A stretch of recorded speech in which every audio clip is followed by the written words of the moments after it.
The champagne bottle exploded before HR could finish the word misplaced. Not from celebration, no. It rolled off the kitchenette counter and cracked against the linoleum like it knew. Like it had just read the Friday 4:57 p.m. email from Payroll. Due to internal adjustments, your annual bonus has been deferred. We appreciate your understanding. The rest of the office was already dead. Silent. Post-holiday party hangover kind of dead. Desks still littered with cookie tins and passive-aggressive secret Santa notes. My bonus? That was supposed to cover the final licensing fee on a project I'd been building in secret for 10 months. One more payment and the IP would have been mine. Legally. Permanently. Now it was hanging by a thread, and that thread just got frayed by the same people who ordered employee experience stress balls. I stared at the broken bottle. Way it leaked onto my suede boots like it knew the metaphor I was choking on. Misplaced, huh? Like they misplace umbrellas or office plants, or women's credit in meetings. I didn't scream, I didn't call legal. I didn't go to my supervisor's office and throw a desk phone like a righteous banshee. No, that's not my style. You don't set fires with gasoline when you already wired the building for demolition. Instead, I walked calmly, deliberately, past the Christmas tree still blinking in admin, past the frozen smile of Trish from HR who chirped, "Everything okay?" It wasn't, and back to my desk. Then I opened the binder. No one at the agency knew about the binder. Not the CEO, not the smug VP who called me kiddo in Q3 strategy calls, not even my fiancé, who thought I worked late because I was driven. The binder was a black, leather-bound Trojan horse of NDAs, contact logs, screenshots, recorded Zooms, and contract drafts. And sitting right at the top, a retainer agreement, unsigned, waiting for just one reason to become real. The client? Let's just say their name makes boardrooms shake and stock tickers twitch. They were our white whale. We'd pitched them for 3 years. Dinners, flights, 4 rejected decks. I watched as my boss fumbled the last one because he thought AI optimization meant replacing interns with ChatGPT. Last week, the client called me, directly. "Do you have autonomy where you are?" he asked, like he already knew the answer. I said I'd call back when the moment felt right, and it just did. I hit send on an encrypted DocuSign. Typed one sentence, "They misplaced my loyalty, so I'm reclaiming it with interest." I shut my laptop. Outside the office, my Uber was already waiting, a black Tesla I didn't order. Driver's name? Lucas, same as the CTO of the rival agency I'd been quietly building. He didn't say a word, just smiled like he knew, because he did, because this wasn't plan B. This was the plan all along. By Monday morning, they were bleeding. Not literally, though based on the CEO's face during the emergency all-hands, someone might have checked for coronary. The Slack channels started popping at 6:42 a.m., a full hour before I normally got in. Did we lose X Corp? Someone whispered in BizDev. Then someone else posted the email, an official termination notice from X Corp's legal team, cold as concrete, addressed not to our firm but to me, at my new business email. That's when the panic hit full saturation. I wasn't there to see it. I was in a different office, one that still smelled like paint and fresh plywood, one that had a couch I picked out from an estate sale and a coffee machine that didn't feel like a war crime. Lucas had taken me straight there Friday night after the bonus stunt. We worked through the weekend, finalizing contracts, onboarding X Corp's assets, migrating the ad spend behind a wall they couldn't breach without setting off alarms. By sunrise Monday, we were real, registered, banked, staffed. At 8:13 a.m., my ex-boss Mark called, didn't answer. He tried again at 8:16, 8:21, then a text, "You've made a serious mistake. We can fix this, but you need to call me back now. Fix this. Oh, honey, you don't fix what's already been dismantled. Quietly, legally, deliciously." See, what they didn't know, what Mark still didn't realize, was that the licensing contract tied to my bonus was never meant for them. It was always under my name, privately negotiated with a shell company I formed during the first round of company morale layoffs. While they were trimming heads for optics, I was trimming fat for freedom. My agency, named Plinth, was built from the bones they ignored. The designers they laid off, the junior analyst who had the best forecasting model I'd ever seen, the copywriter who cried after getting demoted because her boss didn't get her tone. It all worked for me now, they just didn't know it until Monday. Until I walked into our first meeting wearing the same blazer I wore the day Mark told me I lacked leadership presence. Lucas handed out welcome folders. I slid the final client schedule onto the screen, and that's when Danielle, our former client manager, walked in, Mark's right hand. His loyal little lieutenant who once told me to tone down the ambition. She smiled, set her coffee down. Surprised, I nodded, not at all, because I knew exactly what she saw in their backend last week. I knew about the overbilled hours, the fake engagement metrics, the line items padded like a trust fund brat's resume. I'd fed them to her. "Mark's gonna lose his goddamn mind," she whispered with a grin. I leaned in, he already did. At 10:04 a.m., I got a calendar invite from Mark. Subject, coffee, just 10 minutes. Location, 3rd floor. Our usual table. Note, no hard feelings, just want to talk. Classic, the friendly ambush maneuver. The same one he used on laid-off employees 2 years ago, smiles over cappuccinos, HR lurking nearby like vultures in Lululemon. But this time, there was no severance package waiting. I was the one holding the knife, and he still thought it was a handshake. I clicked accept. 10 minutes later, I walked through the revolving glass doors of the agency I'd ghosted 48 hours earlier. They were already peeling off the X Corp logos from the lobby wall, like removing a tumor. I didn't speak to the receptionist, didn't check in, just gave her a nod. She flinched like I was a ghost carrying lawsuits. Mark was waiting at our table, pretending to scroll his phone. Double espresso in front of him. No drink for me. Of course not. That was the tell. He wasn't here to talk. He was here to record. I sat, didn't take off my coat. You really went through with it, he said, voice tight. I raised an eyebrow. You thought I was bluffing? I thought you were smarter than this, he said. Do you understand what you've done? I leaned forward, rested my elbows on the table. You mean, do I understand that I took the one client that paid for 40% of your operations, convinced half your best staff to jump ship, and launched a competitor in 72 hours? He blinked, swallowed. You don't win this way, he said. You think they're loyal to you? You think those people left because they believe in your little DIY agency? I smiled. No, they left because they know what it feels like to be under you, and they've seen what I do without a leash. He looked me dead in the eye. For the first time in 5 years, I saw something behind the smugness, something unshaven and scared. You stole from us. He hissed, wrong word. No, I said calmly. You misplaced me, just like you misplaced my bonus, my ideas, my name on pitch decks. You taught me exactly how disposable I was, so I disposed of you.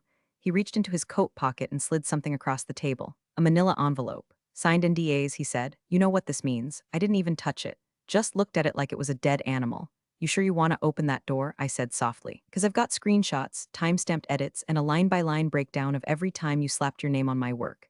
He paled. You think clients won't care? He shot back. Clients, I laughed. The ones you've been billing for executive consulting hours while golfing with pharmaceutical VPs in Scottsdale? I think they'll care plenty. I stood. Enjoy your espresso, Mark. Then I whispered just loud enough, you're about to know what loyalty really costs. By noon, Plinth was trending on LinkedIn. Not because we posted anything. We didn't need to. The implosion across town was doing our PR for us.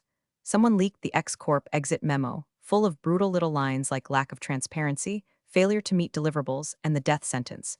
We are migrating all brand strategy and media planning to a new agency. They didn't name us, but they didn't have to. People started connecting the dots faster than a bored Reddit mod on Adderall. Danielle was already fielding recruiter DMs from agency rats looking to jump ship. Lucas was securing new servers to handle the inbound interest. And me? I was sitting on a milk crate in our half-furnished conference room, eating a soggy egg sandwich and reading the internal meltdown thread from my old company's Slack. I had a burner login. Of course I did. From back when I helped audit the comms channels for culture alignment. Translation, they paid me to read other people's despair and pretend it was strategy. The thread was called Stabilization Plan. Oh, it was rich. Someone proposed slashing junior salaries. Another floated putting together a client win deck, even though they hadn't won a single pitch in months. Then someone, Mark, probably, suggested rehiring me under a performance clause. That one got 5 clown emojis before being deleted. I was mid-shoe when a text came through from an unknown number. Nice move, but you just made enemies. T no signature, just that one letter. T could have been Tyler, the compliance guy with the rat face, or Tina, Mark's favorite yes woman, or hell, the CEO. The one who still called me kiddo even after I landed the firm their biggest Q1 growth in 5 years. I didn't reply, just screenshotted it and forwarded it to Lucas. He called me 5 minutes later. Want me to trace it? I shook my head. No, let them sweat. Truth is, I wanted them to come after me, because if they did, I could open the other folder. The one marked Nightingale. That was the code name for the project I built in the shadows, planted in their systems like a seed bomb. A full client risk analysis of their portfolio, not just X Corp, but every vendor, every account, every whisper of fraud, oversight, negligence. I used their tools to build the bullet that would gut them. I didn't plan on using it, not yet, not unless they went nuclear first. But Titak's message felt like a spark. Meanwhile, Danielle burst in from the hallway out of breath. You need to see this, she said, tossing her iPad onto the table. It was a video from X Corp's internal town hall. Someone had leaked it to Reddit. The coup, red-faced and panicking, was trying to explain why their marketing pipeline had vanished overnight. Then one of their senior VPs stood up and said, loud and clear, if she built it and we lost her, what the hell did we expect to happen? The room went silent. Then the video cut. Danielle grinned like she'd just watched a wedding proposal at a funeral. You want me to post it? She asked. I took a long sip of coffee. Let the silence stretch. Not yet, I said. Let them wonder who else is about to leave next. The first lawsuit didn't come in an envelope. It came as a calendar block. Tuesday morning, 7 a.m., an urgent alignment meeting sent from Tina Reeves, VP of Internal Affairs, the same woman who once told me to smile more on Zoom so I'd seem less aggressive during client calls. Location, neutral site. Translation, legal ambush with muffins. I didn't decline. I forwarded it straight to my lawyer, Keisha Alvarez, a one-woman wrecking crew with the kind of smile that makes opposing counsel ask to reschedule. She showed up in a cobalt suit and 6-inch heels that clicked like a metronome for fear. We walked into that glass cube conference room like it was a runway. Tina was already there, flanked by 2 lawyers in wrinkle-proof startup suits and zero charisma. Her smile, powdered sugar on arsenic. "Let's keep this civil," she said, folding her hands like a sitcom mom about to disown her child. Keisha didn't sit. She dropped a single thumb drive on the table.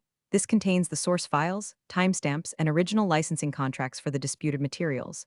My client built them off-platform, on personal time, using personal equipment. You're welcome to challenge that if you enjoy losing in federal court." The suits exchanged glances. Tina exhaled through her nose. "We're not here to litigate, we're here to negotiate." Keisha tilted her head. "Strange, I don't see anything worth negotiating. Unless you'd like to issue a public apology for breach of contract and gender-based pay suppression." Tina cut her off. "We'll make this simple," she said. "Sign a non-compete, walk away from X Corp and Plinth. We'll wire you $200,000. Clean break, no PR war, no discovery, just quiet." I stared at her. Then I laughed, full chest. "No apology? You want to buy my silence? After you stiffed me on a bonus and plagiarized my work into your VP's QBR slides?" Tina's face twitched. Keisha slid a paper across the table. "Here's our counter." They skimmed it. Tina looked up. "You're kidding." I smiled. "Nope." The paper demanded a written admission of retaliation regarding my bonus. Immediate public correction of authorship on all project decks from 2022. Company-wide statement affirming my departure was voluntary. And $1. One symbolic dollar wired from their executive fund to Plinth's payroll as restitution. The suits looked like they'd swallowed their ties. "We'll review," one said, voice flat. Keisha collected the thumb drive. "Clock starts now. 48 hours or we go wide." As we left, Keisha leaned in and whispered, "You just asked Goliath to apologize." In writing. I adjusted my coat. "No," I said. I asked him to kneel. Back at Plinth HQ, Danielle was waiting in my office, phone shaking in her hand. "You're not going to believe this." She flipped her screen around, a LinkedIn post, 2,000 likes and climbing. Mark had just announced a rebrand, new slogan, new logo, new mission statement, all lifted word for word from the internal deck I'd left behind on purpose. Bait. Lucas walked in behind her, grinning. "You ready?" he asked. I raised an eyebrow. "For what?" He turned the monitor toward me. "We had a new client, not just any client. Mark's wife's wellness company. She just signed the contract," Lucas said. "Apparently she found your original strategy deck in his Dropbox and said, 'I want her.'" I sipped my coffee. "Tell her we're honored." Then I smiled. "And tell her I don't do discounts." By Wednesday, Mark was unraveling in real time. Not just reputationally, personally. It started when someone leaked a voicemail. 14 seconds of pure panic. His voice high-pitched and cracked, muttering, "This is sabotage. We need to audit every client, check if she had access to the retention models." Then a beat of silence followed by a quieter, raspier whisper. "Did we sign anything?" That could be. Legally binding. The file hit Reddit. Then Twitter. Then the inbox of every journalist I'd ever had to babysit through a press release. Danielle walked into my office at 9:14 a.m. with a grin that said someone was about to lose their last shred of dignity. "They just sent out a firm-wide gag order," she said, handing me a printed email. Subject: do not engage with media inquiries. Body: all staff communications regarding the X-Corp transition must be cleared through legal and brand risk immediately. This includes personal social accounts. It was signed off by Tina. I imagined her typing it while icing her jaw from the last meeting. "They're bleeding out," Lucas said as he joined us. "But here's where it gets spicy." He pulled up our analytics dashboard. "One of their secondary clients, Midline Capital, just requested to sit down with us. They said they want to explore fresh talent before Q3. Midline's worth $6 million, Danielle muttered. And I asked. Lucas flipped to the next slide. "They asked if your deck was still available." "Original one?" I didn't answer. I was too busy staring at the internal email I'd just received from my old firm's IT director. "FYI, Mark's been digging through your old user folder like a raccoon on Adderall. Might want to check your backups." Underneath was a forwarded screenshot. Mark had tried to restore my Slack DMs, the ones I'd wiped. The ones I wanted him to notice were missing, because if he went looking for dirt, he'd trip the tripwire. 3 hours later, I got the confirmation. Lucas barged in, holding up his phone. He tried to open Nightingale. I stood slowly, felt my pulse settle. "Did the trigger go off?" Lucas nodded. "Full log dump sent to 3 outlets. Pre-drafted cover email. Pinned to Tina's personal Gmail, too." Danielle let out a low whistle. "You're not just burning the bridge, you wired the riverbed with C4. I didn't answer, just walked over to the window. Looked down at the city. Somewhere in a sleek boardroom, Mark was realizing what I had done. The Nightingale file had one purpose: exposure. It contained project theft, fabricated client data, and most deliciously, a secret side deal with a vendor that just happened to employ Mark's cousin. All traceable, all time-stamped. And now, all public, by noon. Business Insider was live with a headline that made my ribs vibrate. Exclusive. Internal leak exposes potential fraud. CEO panic at leading ad agency. Mark's face was the thumbnail. Danielle stared at the screen, breathless. Lucas asked, "You think he'll resign?" I sipped my tea. "Oh, he'll wish he could." Then I leaned back in my chair and said what we were all thinking. But they're not done yet. Now comes the retaliation. Retaliation didn't come with subpoenas. Came with flowers. Peonies. White ones, my least favorite. With a note, congrats on the launch. Let's be civil. Emmett was delivered to Plinth's reception desk by a courier in a velvet jacket who looked like he moonlighted as a magician. Danielle stared at the bouquet like it was ticking. That man just tried to assassinate your reputation and now he's sending peonies?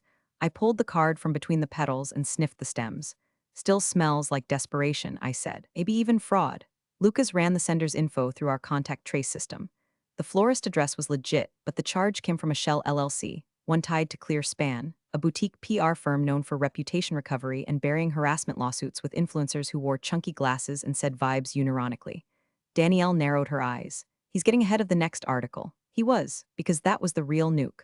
Not Nightingale, not the stolen decks or the fake metrics. Those were appetizers. The entree, a whistleblower affidavit, filed by someone still working inside his company, an anonymous junior analyst who'd been quietly deeming me for months under the handle Zero Levator. They had proof, audio clips, Slack exports, a budget spreadsheet with bold red text reading, adjust report language, make her look replaceable. They wanted to remain anonymous. Fine. I didn't need their name, just their truth. Keisha submitted the affidavit to the EOC and looped in a journalist who owed her a favor from a discrimination case in 2019. We didn't break the story. We detonated it. And sure enough, that afternoon, a press statement dropped on my old firm's website. We value all employees and are investigating the allegations thoroughly. The font was sterile, the layout desperate. But the final sentence caught my eye. Effective immediately, our CEO will be stepping aside pending review. Stepping aside. The polite way of saying he got dragged out by his tailored lapels and dumped behind a dumpster fire he lit himself.